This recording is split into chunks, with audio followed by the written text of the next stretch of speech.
Yeah, I didn't have enough time to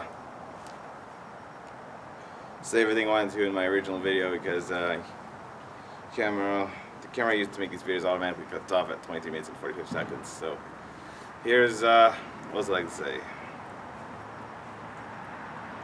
Yeah, so like I was saying earlier, yeah, I agree with the honest trailer of Space Jam: A New Legacy that, you know, it's the film equivalent of a genetic mistake begging to be put out of its misery because it has a villain who embodies a creatively bankrupt movie studio staffed by incompetent executives. So, some of the greatest 2D animated characters of all time being turned to CGI face against their will, and a hero who limits out corporations, force IPs across over for cash, but then he has to do that to. But then Bugs Bunny has to do that to round up the other Looney Tunes characters. Oh yeah, there's one more thing I forgot to tell you. One additional thing I forgot to tell you that I liked about Space Jam: A New Legacy was when Algorithm shouted, "King Kong ain't got nothing on me," and then the King Kong in the audience got mad and this was you know, I was just really impressed that Space Jam: New Legacy actually managed to come up with actually managed to make a good joke out of having all this Warner Bros. Properties crowded together. They're like paraphrasing that line from Training Day. And one other thing I didn't like that I didn't tell you about in the previous video. That big thing everyone hates in Space Jam: New Legacy, that cringy rap battle number from Porky Pig.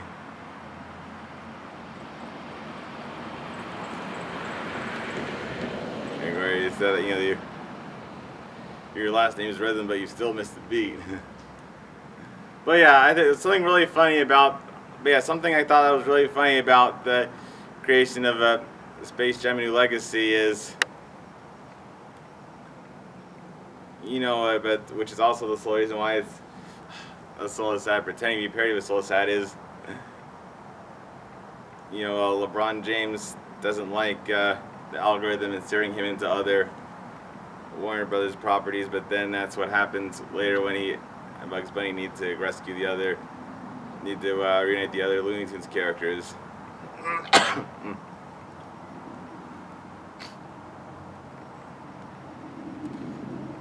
This film is so bad. It feels like the algorithm himself, Algae, rhythm wrote it. I mean, I know the guards would tell you otherwise, but I think the real world version of Algae rhythm is probably what helped him write it. In fact, I actually have a Vigglytown Villain song about Algae rhythm. Kent Redeker and Mark Harrison, if I figure out a way to monetize my videos, I will find a way to give you each 5% of the earnings from all of my videos in which I sing these Vigglytown Heroes and Vigglytown Villain songs for new people. Someone special, who could it be? Wait, first, oh yeah.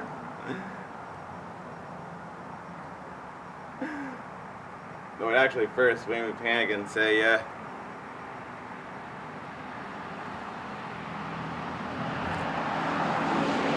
are no good ideas for original films left. How do we come up with a good film idea to pitch before the deadline? And then Yubi would say, we just need the help of someone special. Swap the music. Go, go, go, go, go, go, go, go. Someone special, who could it be? This job's too big for you and me. We need some help.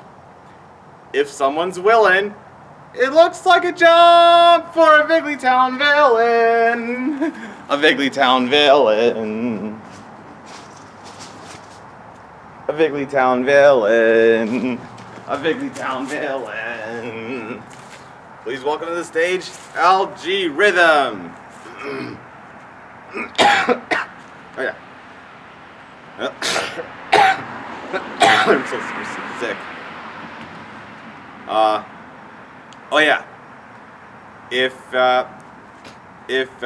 you are offended by my impression of Don Cheadle's singing and speaking voices, then skip ahead 2 minutes after the point of this. Skip ahead 2 minutes after the point I gave you this warning, starting now. I'm a Vigglytown villain, brave and untrue. I hurt the town with the things I do. So work real hard and you will see that you can be a villain just like me. A villain just like me. I'm the algorithm and I'm crazy. I encourage writers to be lazy. I show them stories tried and true. To gross big bucks, let me tell you. Are you out of ideas? Don't worry about writing an original story. Just copy which ones make more money. With actors most people find funny.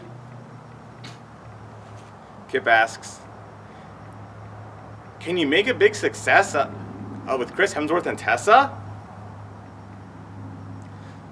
You mean like Thor Ragnarok and Men in Black International? Sure, why not? Yubi asks, or a multimedia star out of Karen Fukuhara? Just throw a star from The Boys into Kibo in the Age of Wonder Beasts? Sure. Of course. Bland like Molly, oh fun like Kibo. I know which new stars sell you the dough. You no longer need to try to be creative. Don't ask why. I'm a Vigglytown villain, bold and bad. I hurt my foes to make them feel sad. So work real hard, that's what we'll do. So we can be a villain just like you. A villain just like you. And remember, kids,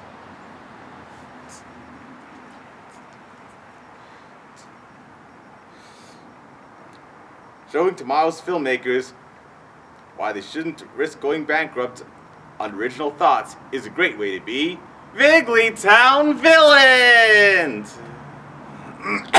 But seriously, but yeah, with all of the negative reviews on the internet that have been given to Space Jam: A New Legacy over the months,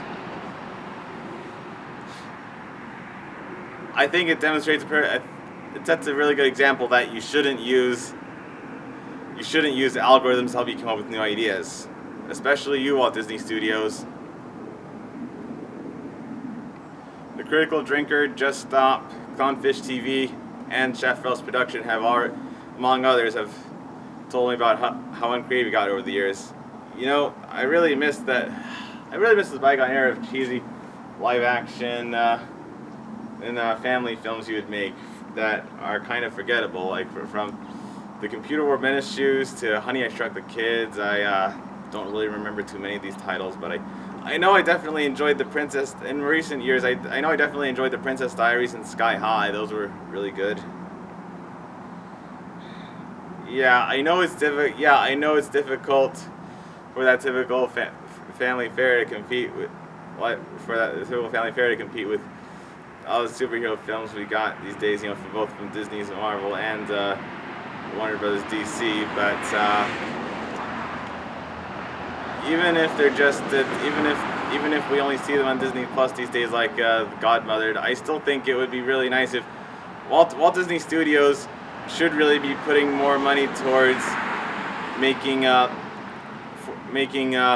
original stories in their live-action family films. Like the aforementioned The Princess Diaries and Sky High, instead of wasting millions of dollars on live-action remakes whose only target audience are adults who don't want to see the animated version of the live-action tale they're remaking. I really think if you allowed more creative energy studios, you could see that you have plenty of money to take a risk on more 2D animated films or live action movies that are original stories and not remakes of animated stuff, if you gave them just a few more chances. And not let Marvel and the live action remakes of animated Disney properties be the bulk of the live action stuff you make. But yeah, I actually thought The Descendants was a very good live action adaptation of animated Disney fairy tales, but it was just the exception rather than the rule because it actually told an original story with some new characters based on the old characters, especially in regards to how good and evil are far more nuanced than what it seems in the animated fairy tales on which The Descendants is based. But yeah, I like The Descendants because it actually told a new story and didn't just become a slightly more serious live action version of the same story that was originally animated. And I know some of you may hate this timeline we have with Spaceship New Legacy, especially if you're Misanthropony. And yeah, I know we definitely don't want to live in a timeline with movies like Cuties or Terminator Dark Fate or the Spaceship New Legacy or the Disney Star Wars sequels. But to be honest, you should still be thankful for the positive things you do have in this timeline because, look, you gotta agree with me. It would be far worse to live in another timeline where Donald Trump actually won the 2020 election and didn't have to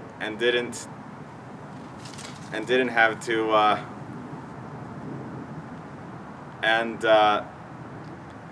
he and his Republicans weren't making false claims of voter fraud because they wouldn't have to if Joe Biden lost fair and square and Trump won fair and square. I'm so thankful that didn't happen in this timeline where I record this video. And I'm also super thankful that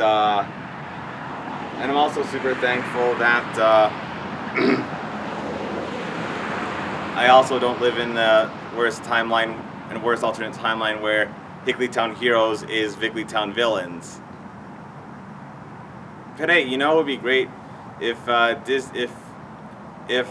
you people watching this video actually did convince Walt Disney Studios to make more original live action content and animated content and embrace traditional hand-drawn animation again and cheesy live action family comedies like back in the days of Honey, I Shrunk the Kids or The Princess Diaries. Then maybe Disney could eventually earn more money. Maybe eventually Walt Disney Studios will have enough money to reopen Blue Sky. You know what else they could do if they want to bring back Blue Sky?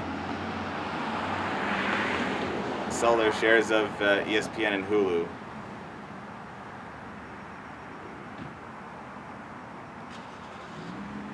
Because if they're making a new Ice Age movie, whether the Ice Age Adventures of Buck Wild is good or not, I almost definitely think Walt Disney owes us back Blue Sky Studios if we can raise enough funds to bring Blue Sky Studios back from the dead.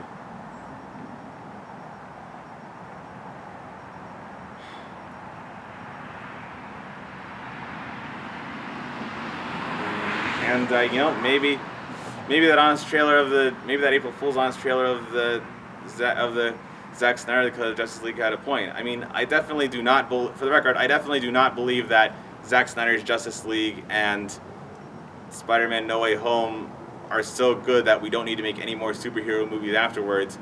But I definitely think that honest trailer may have had a point when it told Disney to go back to making Kurt Russell talk robot, referring to the computer wore the computer wore tennis shoes.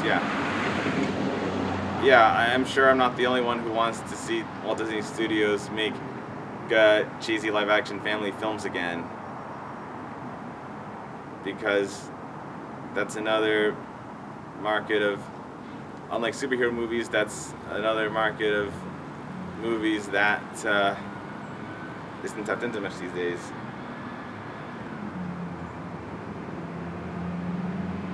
But hey, you know, Free Guy was an original movie that's set in a video game inspired by Grand Theft Auto. That Memento uses a perfect example of how to cheat Hollywood, or how to cheat modern Hollywood. If you want more original content that's okay, it's not a superhero movie, but something that's akin to video games and could definitely work as a successful film in our modern day culture of online video games. And that's all I got to say in this video about encouraging creativity in modern Walt Disney and modern Warner Brothers to save them from themselves, from the algorithms that are encouraging incompetent executives to be creatively bankrupt, like the ones that were played by Sarah Silverman and Stephen Yeun in Space Jam: New Legacy. Bye, everybody. Thanks for watching. Be sure to like and subscribe if you want to see more Adam Culp videos in the past, present, or future.